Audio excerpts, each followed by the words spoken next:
Murdered father and son buried in a single grave. A single headstone marks the burial place of Colonel David Morgan, Sr. and his son, William C. Morgan, who are buried in the Old Davidson Cemetery at Ivell. They were buried together in a common grave, October the 13th, 1815, the day after they had been murdered, while the fugitive killer watched from the security of a far-off forested hill. The story of the tragic deaths of the Morgans and the flight of their killer is one that has fired the imagination of the descendants of both sides in the double murder.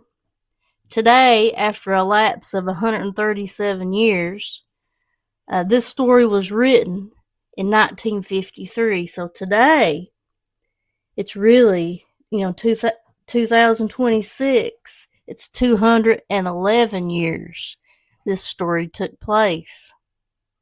These descendants relate the old tale. Nothing tangible remains as evidence to corroborate the many oral versions that will not die. Of such stories, the following is a composite of what the people say. This was written by Henry Scaff, historian for Floyd County and all of the Big Sandy region. Edward L. Osborne, Virginia immigrant, lived somewhere near the present community of Ivell here in Floyd County, Kentucky, probably north of Ivy Creek and on the east side of the river. He had married a Burchett. We are informed a sister to the settler Drury Burchett.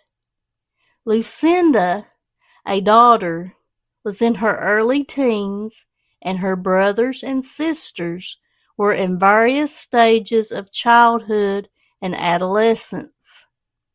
Osborne, that's one of the pronunciations of Osborne around here. There's Osborne, Osborne, are just some of the pronunciations of this name. Was comparatively speaking well-to-do. He owned ample acres of land and farm workers to work his estate. But a debt to David Morgan Sr., secured by a mortgage on the land and the workers, brought insecurity to his hearthstone. The autumn days turned the leaves brown and red and gold. It was October the 12th, 1815. Edward Osborne worked in his home on the family shoes. While he worked, he brooded over his debt to Morgan and the approaching end to a lawsuit. Morgan had won in the Floyd court, perhaps, thought Osborne, because his son-in-law, Alexander Lackey, was the district judge. Alexander was married to Mary Polly Morgan. Any day the court would issue an execution and the sheriff would take the workers away. When he looked out the window and saw the color of the leaves, he knew that the dark of winter was near. When he did not brood on the debt, there was the worry of what he believed to be the infidelity of wife. She was too friendly with the young Bill Morgan, William, son of his creditor, he thought. He worked on over his leather and shoes. On a bench before him lay his hand tools. He picked up a long hunting knife and slit the leather with easy strokes. The knife was sharp, for he and Lucinda had edged it on the grindstone the day before. He did not recall in his black mood that Lucinda had turned the stone. His daughter would, she recalled the turning of the grindstone and the whetting of the great knife to the end of life. The sun had started its descent onto the west when David and William, came riding up to the Osborne home. It was no hospitable visit. The master of the household knew, so he did not rise from his workbench. They were here for his slaves and land. Edward Osborne laid the leather and knife aside as David Morgan entered the room. When he looked up at the elder Morgan, he saw young William Morgan as he passed into the kitchen. They talked of the debt and the lawsuit. David Morgan wanted a peaceful transfer of property. Edward Osborne heard the low voices of his wife and William Bill Morgan in the kitchen. Angry words between debtor and creditor. Now, wild charges from one of the judicial conveyance and fierce denials from the other. Suddenly the elder Morgan seized a set of bullet molds from the workbench and struck Osborne over the eye. Rising bloody and berserk, one eye closed with the wound, Osborne seized the hunting knife and struck at Morgan. He struck again and again.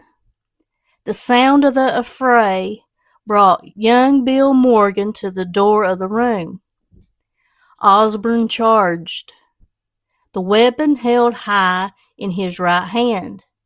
Young Morgan, unarmed, fled out of the house, pursued by a madman with a bloody knife.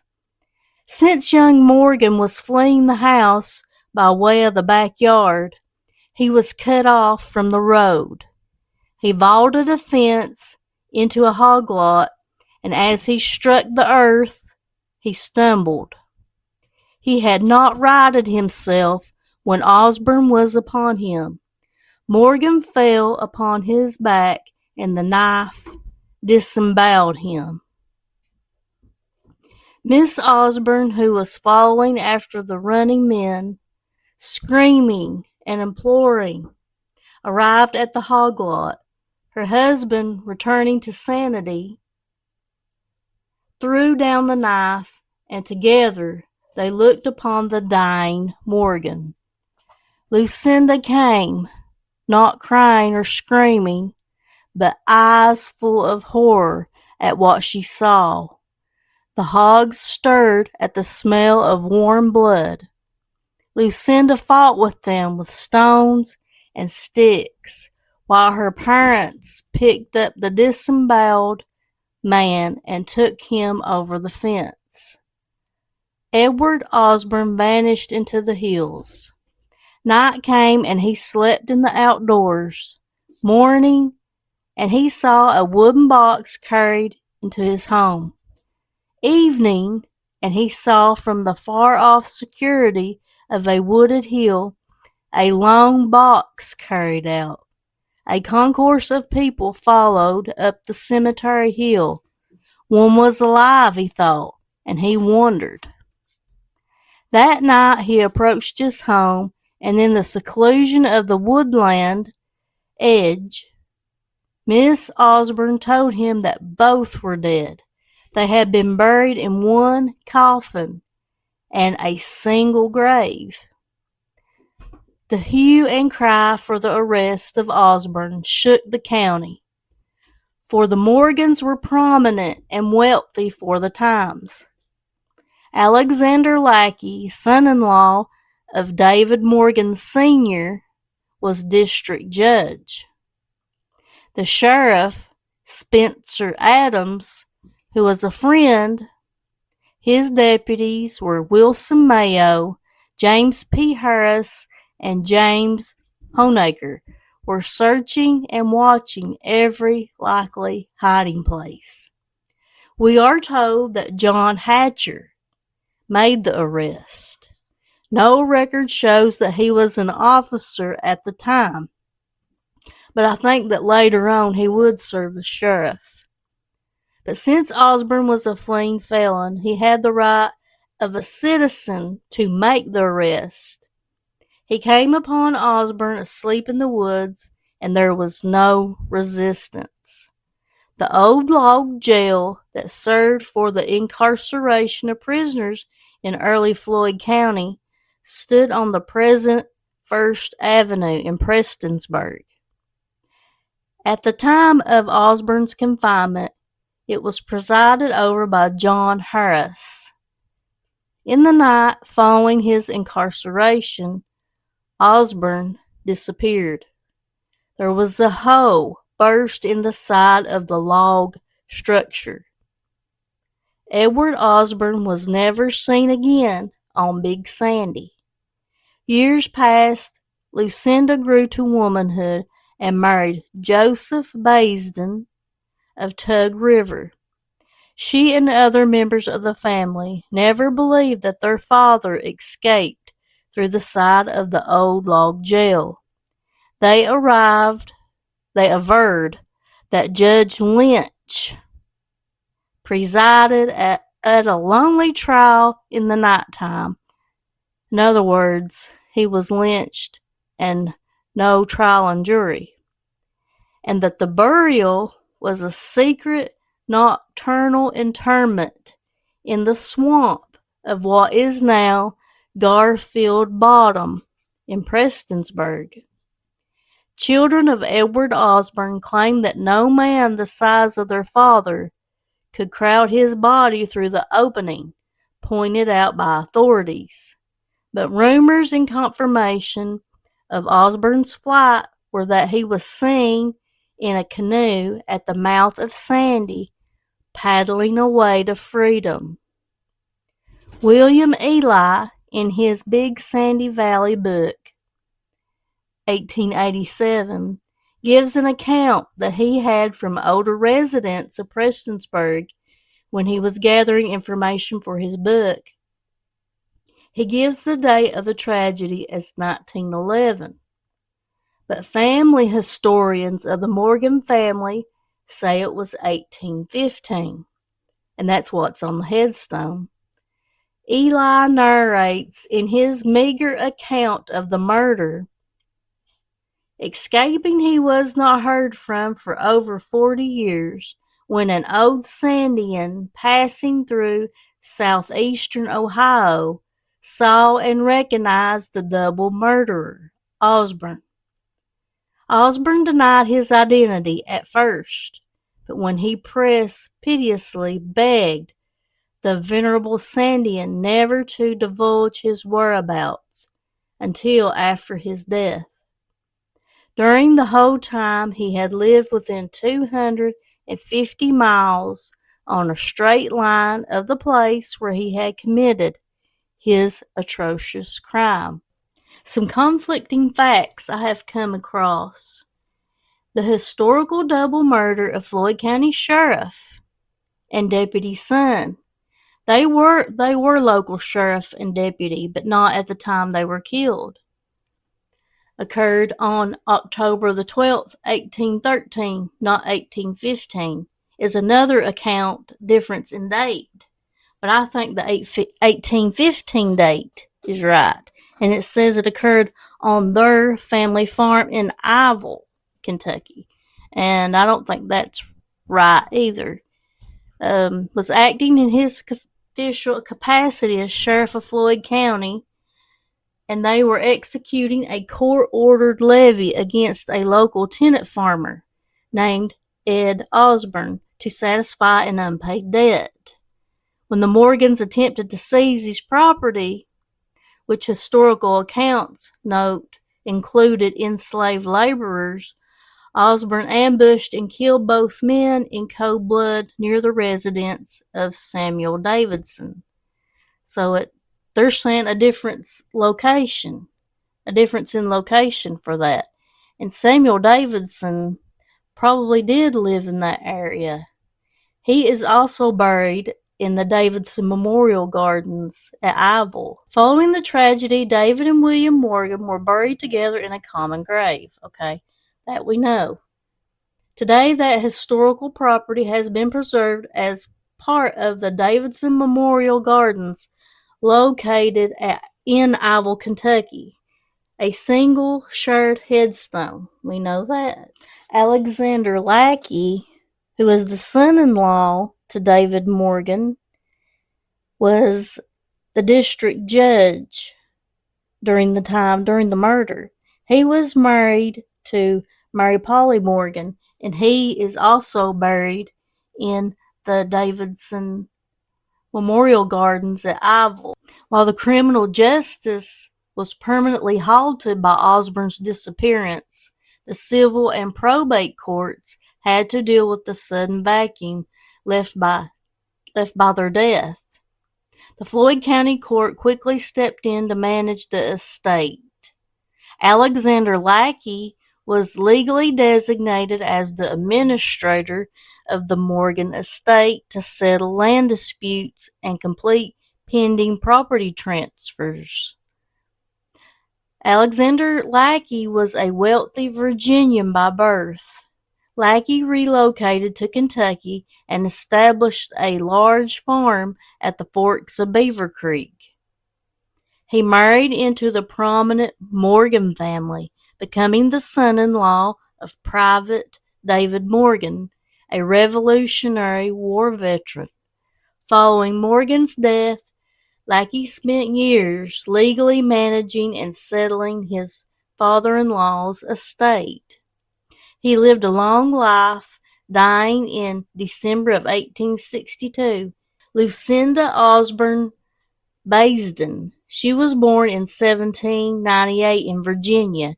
She was the daughter of Edward Osborne and Sarah Sally Burgett. She was 13 years old when her father murdered David and William Morgan. Her ancestry stretches back into the early years of colonial Jamestown. Ancestors of both the Osborne and the Burgett families came to America in the 1600s. According to his gravestone, her mother's father, William Burgett, served with the Virginia troops during the Revolutionary War. Thomas Osborne is considered to be the first Osborne original immigrant to America. Lucinda's father, Ed Osborne, moved to Floyd County area. He evidently owned considerable land. She didn't marry until she was 22 years old. And during that time, a young woman of that age would have been considered a spinster. As the second oldest daughter, she probably stayed home to help her mother take care of her 4 other siblings. She died in June 1878 in the Washington Township of Boone County, West Virginia. She lived to be 80 years old and left a large family. Now, about the Garfield Bottom in Prestonsburg, that's where Ed Osborne's children believed he was secretly buried. Garfield Bottom, historically known as the Garfield Addition, is a low-lying flat area of land. This area is heavily tied to Civil War history and sits just south of Kentucky Highway 114. And the neighborhood sits around North Arnold Avenue, just south of the intersection. And there's a bank there, and there's an eye exam place. Okay, this stretch of land, it's considered bottom land, and there's a boat landing behind the Billy Ray's restaurant in town, Prestonsburg. So I wonder, Could Ed Osborne really be secretly buried in the Garfield Bottom? Where is Edward Osborne's resting place? Private David Morgan was married to Anna Poteet. She was born in 1755, Patrick County, West Virginia. She passed away in 1825, and she is buried in the Ivell, Floyd County Cemetery, the Davidson Memorial Gardens.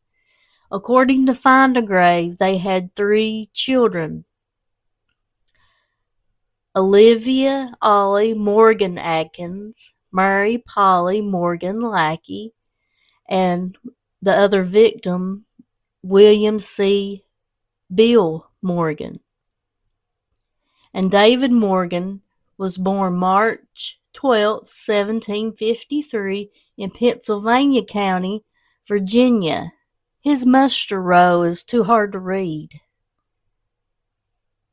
There is a document of the Floyd County Courthouse files of the estate of David Morgan. And I'm not going to read the whole thing to you, for it's lengthy. Here are some bits and pieces.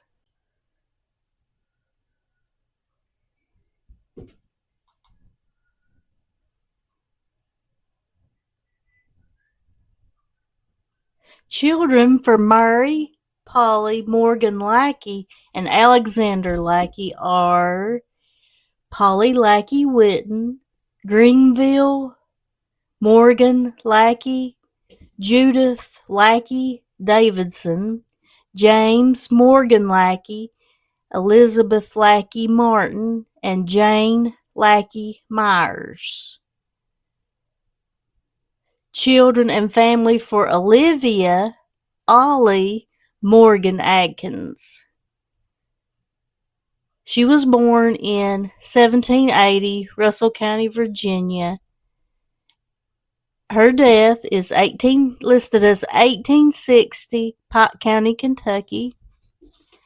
The children, Captain William Walter Atkins, Caswell Atkins, Alicia Reb Atkins Sr., or Elisha, I should say.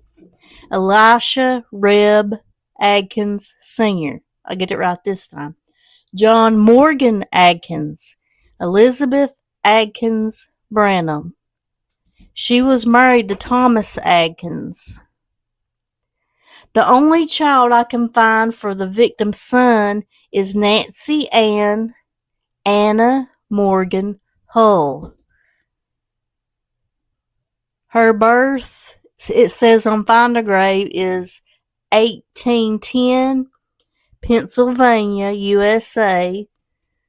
So she must have been 5 years old when her dad got killed. It says death June the 19th, 1894.